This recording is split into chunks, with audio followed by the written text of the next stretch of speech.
So here's how to navigate your way around the studio, which is packed with a lot of features, but again, all straightforward to help you design the product that you want. So anywhere on the site, if you find a button called Enter the Studio, click on that and here you go. And it's the same place that you get taken to when you click on the Customize button too. So in terms of what you're able to do, I've covered in a previous video on how to change your product, so you can change whichever product you want the design on in here. Design is where you're able to put in preset graphics by Tmail. So click on any of these, you can add those to the design. Or if you want to upload one of your own, you can click the upload button here and then pick a design to go on the shirt yourself. So one thing to bear in mind though is the quality of your final product will depend on the quality of the artwork that you submit. So for example, you click on upload, it will just take you to this screen here. And I'll cover these warning notes in a separate video because I think it warrants a separate video to show you that. So if you click on upload image, it will take you to your machine and go find your artwork and double click on it. Now, be wary of this message at the top here. This image may appear blurry when printed.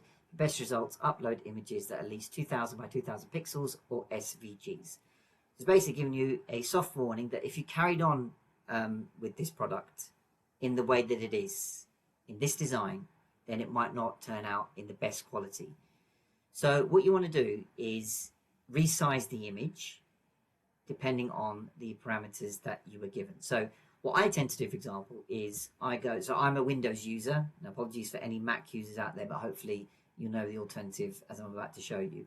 What you can do is you can utilize the resize image tool in Windows to reshape the image into a bigger size and resolution.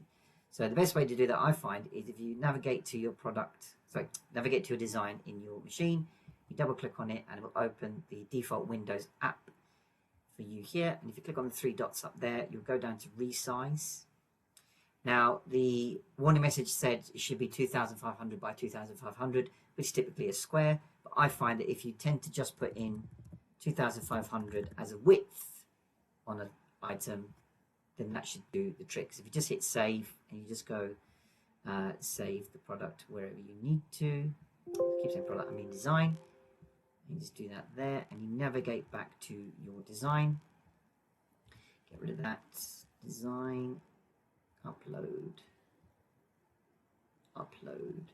here. You'll see there's no warning message, so the resolution is now high enough to make sure you get a decent quality print. Now, another thing to bear in mind here is that make sure your design fits in the parameters of Tmail's printing facility. So you'll know that by, if you click and drag your image or design around, you'll see this dotted line box. So basically, within that should be your design. If you print anywhere outside of it, you see that bit in grey, that won't get printed. So just make sure your design fits in there so you don't end up with a product going, hey, where's my design gone? Now, I know it would be cool to have things like sleeve design and things like that on, but again, that facility isn't quite available at Tmail yet, but hopefully they bring out something like that in the future. So in terms of what else you can do, you can use the text function as well to fit in whatever text you want. So there's some preset sort of styles of text in here, pretty straightforward. Just click on any of them you want, just click that. And if you want to change the wording, just double click and it will take you to the text editor. Now, I'm not going to go for every button in here, I think you pretty realize what's going on. You can change the alignment, you can change what you're writing in there.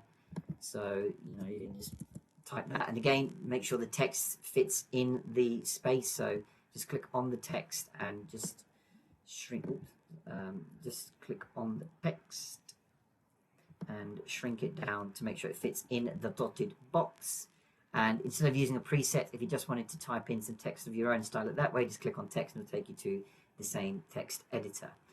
So that's how you can upload your own design, use images, use text. And then on the left side here, you've got extra tools in here to, play around with your design. Also, if you click on edit, I think you can edit the actual text or design in there. I think that's not working because it's the actual default text. I think that's the design. So just get rid of that, click on that.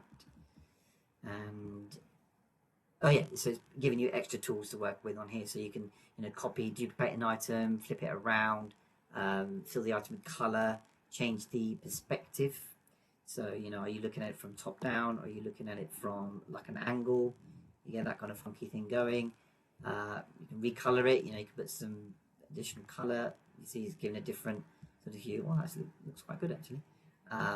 Gives a different color hue to your products. So, all sorts going on in here. You can see, and enables you to design the product that you want. Because, as we keep saying at Head Threads, wear what you believe.